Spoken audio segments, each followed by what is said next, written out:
Mirror, mirror on the wall, who is the fairest of them all? You've heard these words before. Maybe as a child, watching a dark queen in a velvet cloak speak to her magic mirror. Or in an old book, its pages yellowed with time and memory. But stop and think, who said it first? Where did this obsession begin? To be the fairest one of all. Why is the villain in this story not a monster, but a mother, jealous of her own daughter? At first glance, it's just a fairy tale. A girl, some dwarfs, a poisoned apple, a kiss. But if we lift the veil, we see something else entirely. Behind the familiar scenes lies a much darker story. There are no songs here, no dancing, only fear, pain, and the desperate need to be loved. What if Snow White was real? What if she had a face, a name, a life that history tried to erase? Some researchers believe this story is rooted not only in folklore, but in real events. There are documents, gravestones, even a mirror still standing in a German castle.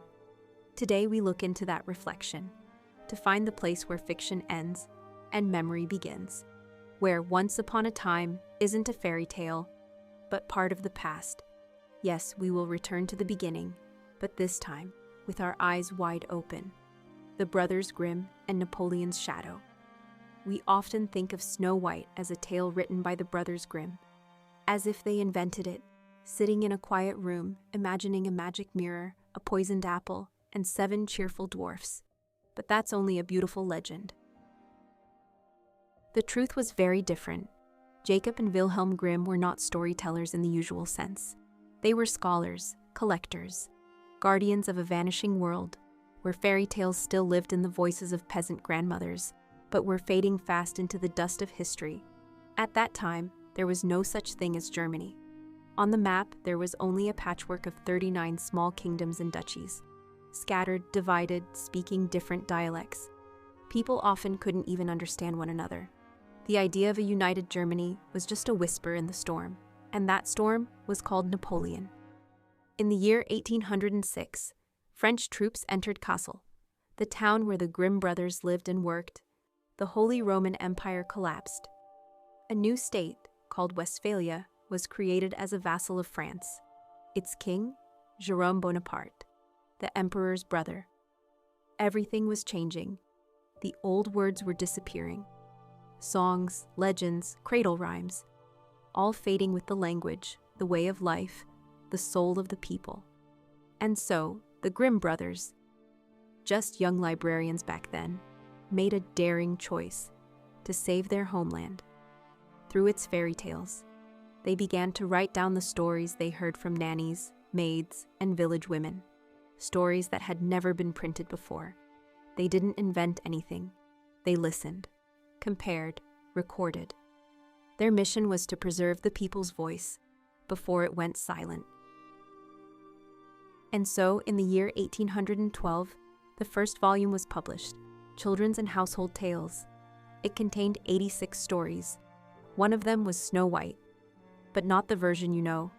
This was not a sweet story for children. It was a tale where a mother wants to eat her daughter's liver, where death comes 3 times, where love is silenced beside a glass coffin. This Snow White doesn't sing with birds. She fights to stay alive. And this dark, unsettling version, that's the one the Brothers Grimm believed in. Too deep to erase, too powerful to forget. The mother who wanted her daughter dead. Today, we think the villain of this story is a stepmother, a stranger, a jealous woman envious of a girl's beauty. We like that version. It feels safer. After all, a real mother could never wish harm upon her child. Right? But in the very first version recorded by the Brothers Grimm, it was not a stepmother. It was the real mother. Flesh of her flesh, blood of her blood. The opening scene seems gentle, almost innocent. A woman sits by the window, white winter snow beyond the glass. She's sewing quietly. Then the needle pricks her finger. Drops of blood fall onto the snow, bright red, like fire on pure white cloth. And at that moment, she speaks words that sound like a spell. I wish for a child with skin as white as snow, lips as red as blood, and hair as black as the wood of this window frame. The wish comes true. A baby girl is born, beautiful like a dream. They call her Snow White, but fairy tales always demand a price, especially when beauty is the thing most desired. Time passes, 7 years. The girl grows like spring, she blossoms. And one day, the mother sees something she didn't expect. Her own beauty fading next to this young brightness. And then, like rust on gold, envy begins to form, slowly, silently, poisonous.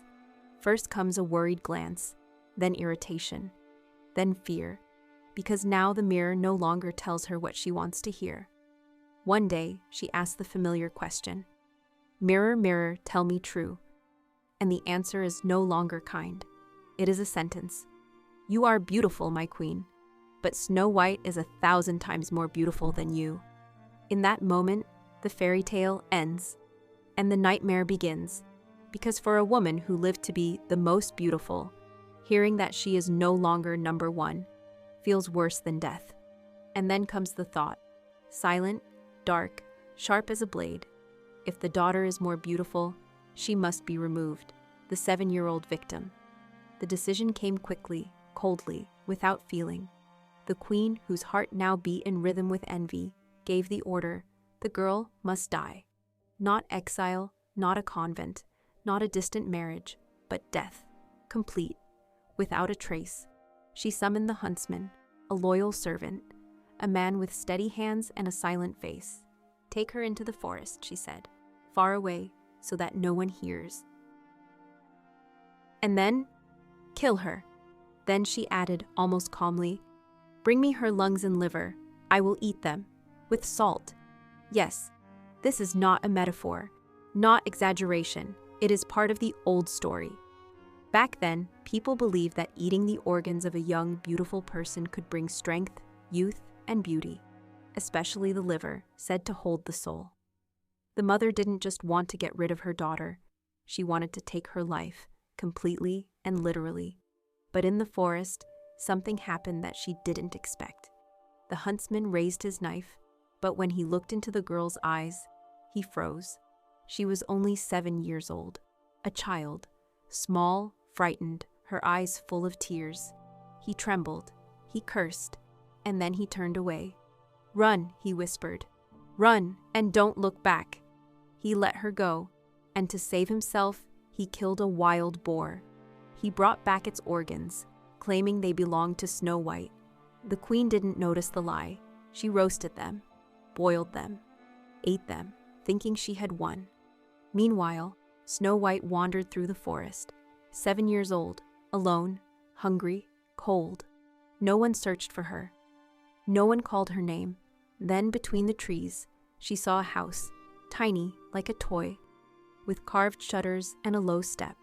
Inside, everything was neat and strange. 7 plates, 7 spoons, 7 chairs, 7 beds, all small, all the same, as if the house belonged not to people, but to someone else. Shivering with fear and cold, she tasted from every plate. A crumb of bread, a sip of wine. Then, tired, she lay down on the most comfortable bed and fell asleep. That evening, the owners returned, 7 dwarfs. At first, they were afraid, but when they came closer, they saw a girl who looked like someone from another tale, pale skin, black hair, lips like roses in the snow. They didn't wake her, and in the morning, she told them everything, how her own mother had sent her to die. The dwarfs listened in silence. Then one of them said, "Stay, we'll protect you, just help us, cook, clean, and the rest, you are safe." Snow White stayed, but evil did not leave. It only waited, in the castle, in the mirror, in the queen's heart, and it would not forgive. The queen strikes 3 times. Evil does not rest until it gets what it wants. And the mirror, which could not lie, spoke once more the truth the queen feared most. "You are beautiful, my queen, but beyond 7 mountains, among forests and streams, lives Snow White, and she is 1,000 times more beautiful than you." Fury flared again. The queen understood the huntsman had tricked her. The girl was alive. She was living with the dwarfs, protected but not unreachable. All the queen had to do was reach her herself. So she went, She disguised herself as a peddler, pulled a hood over her face, hid lace and ribbons under her cloak, and set off into the mountains. The first strike, the corset. She knocked at the door like a curious old traveler. Snow White opened it a little and saw an elderly woman, smiling, with a basket. "Ah, pretty girl, how can you wear a dress so loose? Let me help you, I'll lace it properly." And while Snow White stood with her back turned, the queen pulled the laces tighter, and tighter and tighter still, until the girl gasped, until she sank to the floor. Her face turned white, her lips turned blue. She no longer breathed. The queen ran away, pleased, but the dwarfs came in time. They cut the corset open. They gave her air. Snow White breathed again, weakly, but she returned to life. The second strike, the comb. The third strike, the apple. The queen changed her disguise once more. This time she was a wandering merchant, carrying rare ornaments, combs, earrings, pins, and among them was one, poisoned. "Look at this, girl," she said. "Isn't it beautiful? Your color, don't you think?" Forgetting the warnings, Snow White took the comb and allowed the stranger to place it in her hair. In a moment her head dropped. She lost consciousness. Again the dwarfs, again just in time. They pulled the comb out and her breath returned. But the danger was becoming more cunning. The third strike, the apple. Now the queen decided to act for sure. The apple was large and red, like blood on snow, but only one half was poisoned. She bit into the safe side herself, right before Snow White's eyes. "See? Nothing to fear," she said, holding out the fruit. The girl hesitated, but the old woman looked so harmless. And the piece was already bitten. Snow White took the apple and bit from the other side, the side with the poison. In that second, she fell to the ground, without a sound, without a breath. Her body was still. Her eyes closed. Her cheeks turned pale. Nothing showed life. This time the queen was sure. It was over, the end. But, as we know, even death is not always the final act. Sometimes it is only a pause before the return, the glass coffin and the dead bride. When the dwarfs returned home, it was already late. They saw Snow White, breathless, pale, her eyes closed, a frozen smile on her lips. She lay on the floor like a sleeping doll, but she wasn't asleep. Her breath was gone, her pulse extinguished. It seemed everything was over. They cried. One tried to wake her, another begged. A third whispered fairy tales, but nothing worked. Bury her? How could they bury such beauty? Her skin was still white as snow, her lips red as blood, her hair black as the wood of night. She didn't look dead. She looked paused. So they built a coffin, not an ordinary one, a glass coffin. So her face could be seen, and her hands, and her stillness, which felt like a spell. On the lid they wrote, "Here lies Snow White, daughter of a king," though the queen had never called her that. They placed the coffin in the forest, and every day one of them kept watch. Weeks passed, then months, then years. Snow White did not grow older, she did not change, and that was even more frightening. As if she was caught between time and eternity, one day a prince rode through the forest, young, alone, weary of banquets and empty words. And then, between the trees, he saw the coffin, and inside it, her. He stopped, stared, enchanted, could not look away. "Who is she?" he asked the dwarfs. "Snow White," they said. "We guard her. She died." The prince said nothing. Then he spoke. "Give her to me. I'll take her to my castle. I'll sit beside her, read to her, speak to her. I have fallen in love with her, even if her soul now lives in another world." The dwarfs hesitated, but there was something in his voice, something true, something impossible, and they agreed. The servants lifted the coffin, but one of them stumbled. His foot caught on a tree root. The coffin shook, and in that moment, not loud, almost silent, a small piece of apple flew from Snow White's mouth. The very same, tiny, deadly. She coughed, drew breath, opened her eyes. Life returned, after years of stillness and cold. The dwarfs shouted with joy. The prince dropped to his knees, and Snow White just looked at the sky, as if seeing it for the very first time. The wedding was the very next day. The dress was white, like the snow from that long-ago winter. The crown sparkled, like the mirror that once refused to lie. The tears were real. Guests came from every corner. Joy filled the air. But one guest had not been invited: the queen. Not knowing who the bride would be, she asked the mirror once again, "Who is the fairest now?" And the mirror, faithful as ever, answered, "You are beautiful, my queen, but the new bride is more beautiful than you." She went to the wedding. Her heart beat with unease. And then she saw. At the altar stood her daughter, alive, glowing, the bride. Imagine what the queen felt. The woman who believed she had won, who thought she had eaten her daughter's liver, who had sent her to death 3 times. And now that daughter stood before her, wearing a crown, holding the prince's hand. But this tale needed an ending, and it had one. By Snow White's command, or perhaps by justice itself, a special pair of shoes was made for the queen, red-hot, iron. She was ordered to put them on and dance in front of everyone until she dropped dead, until she vanished forever. And so the hunt ended, and a new story began. The story of Snow White, the one who survived. Was Snow White a real person? The story we know from books and screens might seem like pure fantasy, too magical, too far from real life.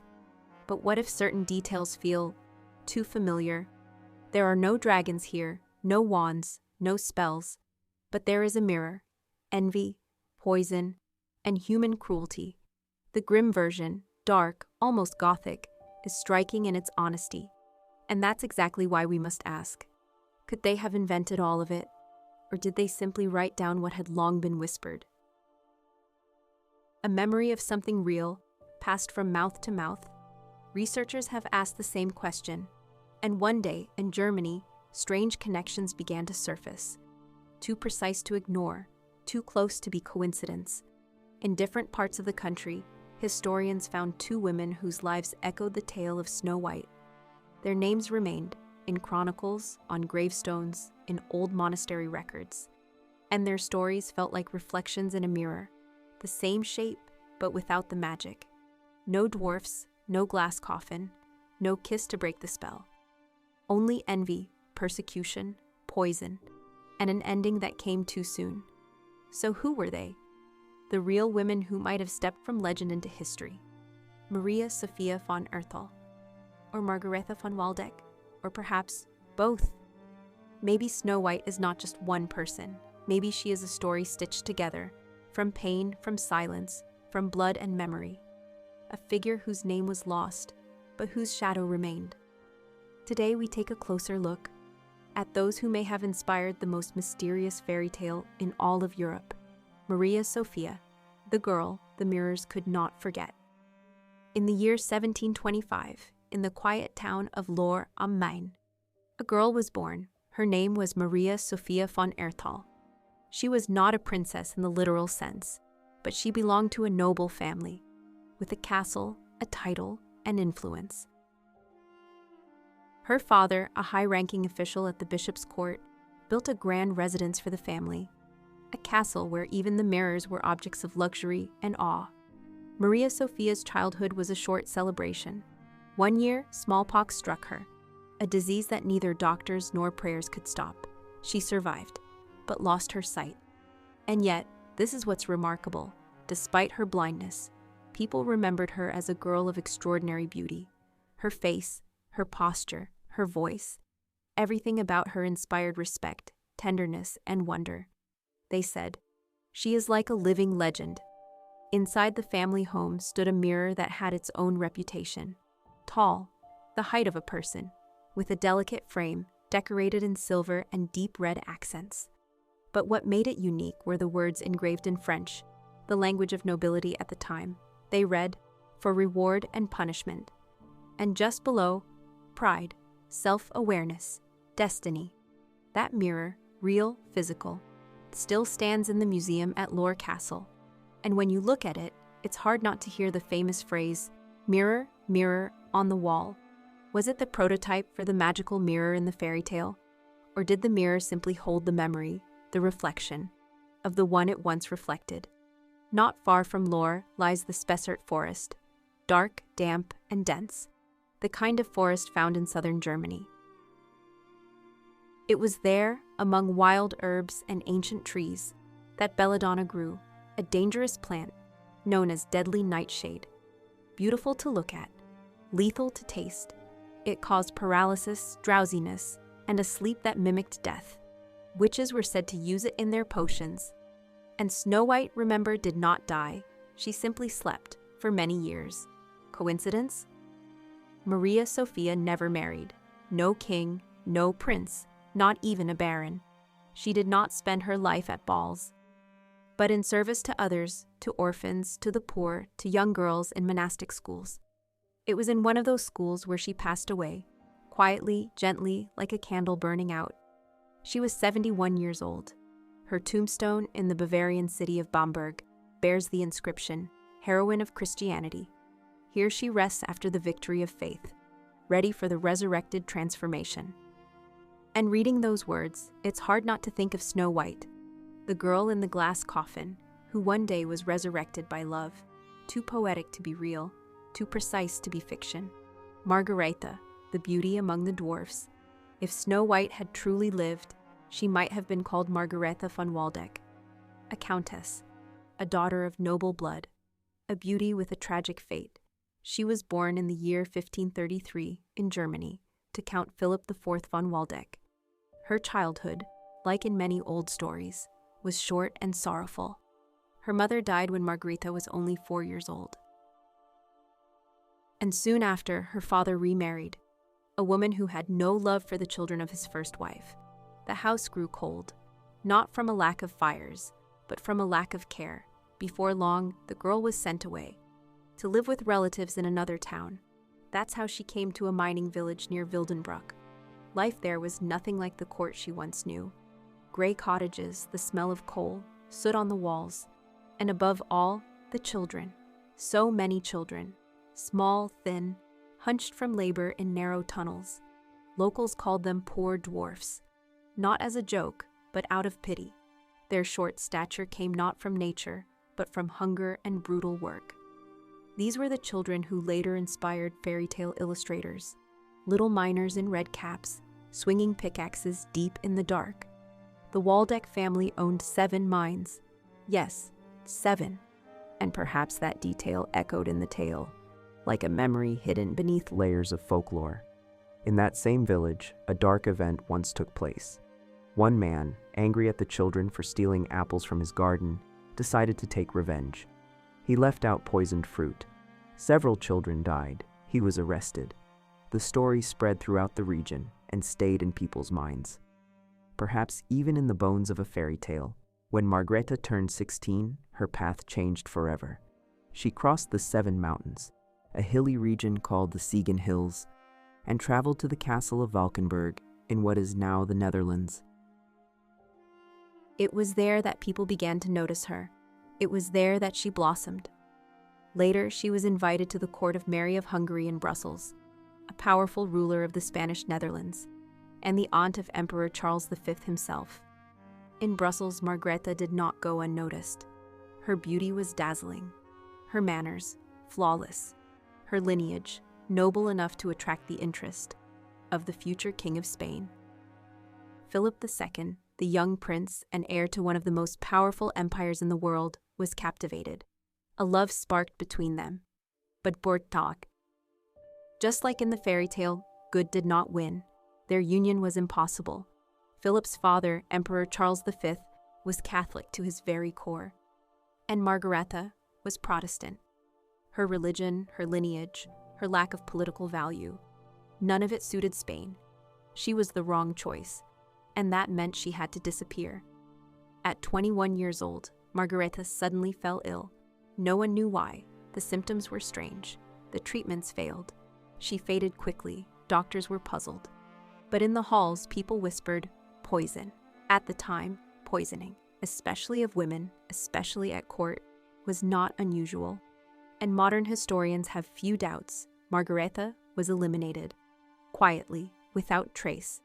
Like a useless piece removed from a chessboard, Philip soon married.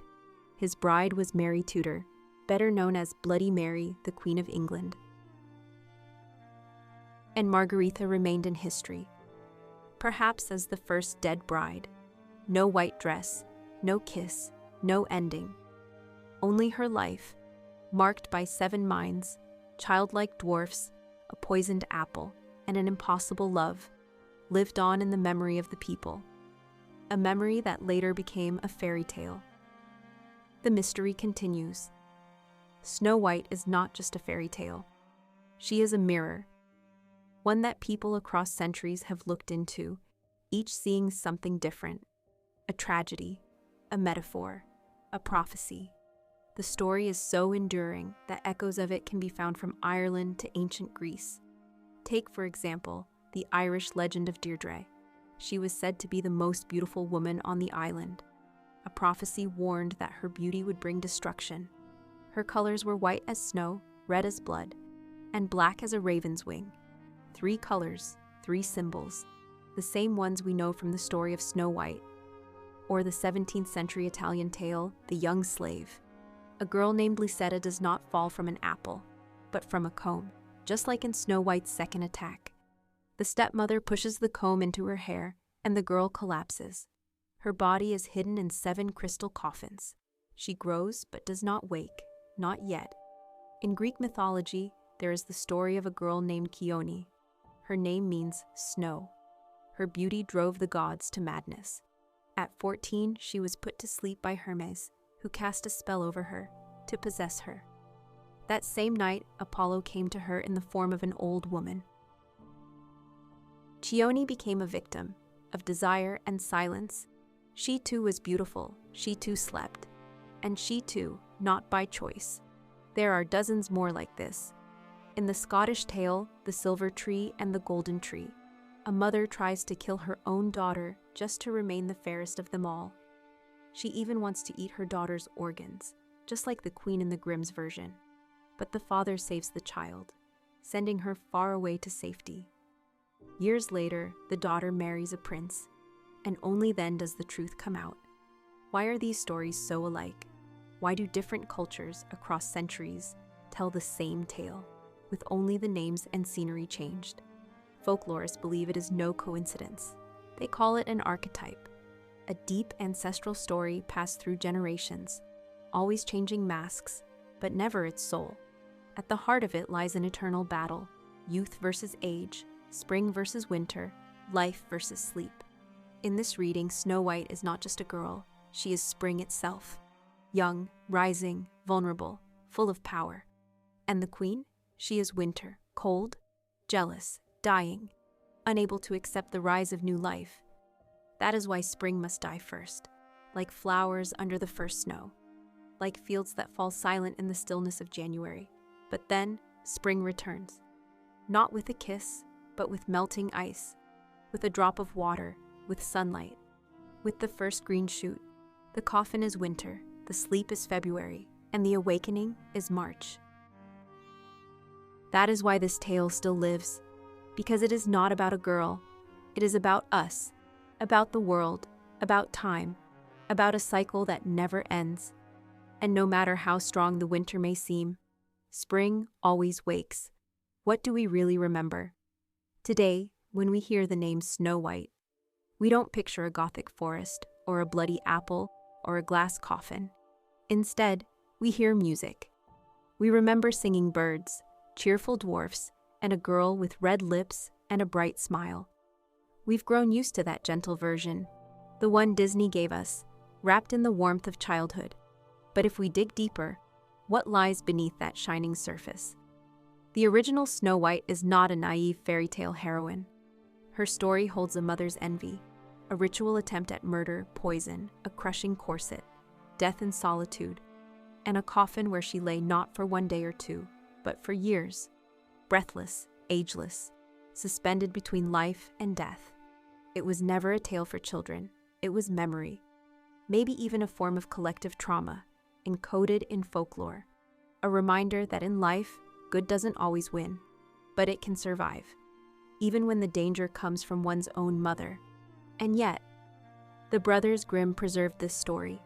They didn't soften the edges. They didn't remove the dark parts.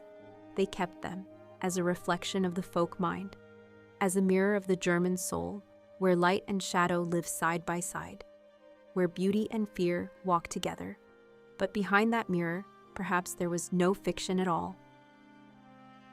Maybe there was someone real. Was she Maria Sophia, the blind young woman remembered for her kindness, and the mirror that speaks only the truth? Or Margaretha von Waldeck, the countess among 7 mines and dwarfs, with a life ended by poison, perhaps for reasons of politics? Or perhaps it was someone else entirely, a woman whose name vanished with time, but whose pain, whose beauty, and whose silence in a glass coffin were remembered so deeply that they became a story. What do you think? Could Snow White have been real? Or is she a symbol, an allegory, an eternal spring in exile? Tell us, because this is how new stories begin.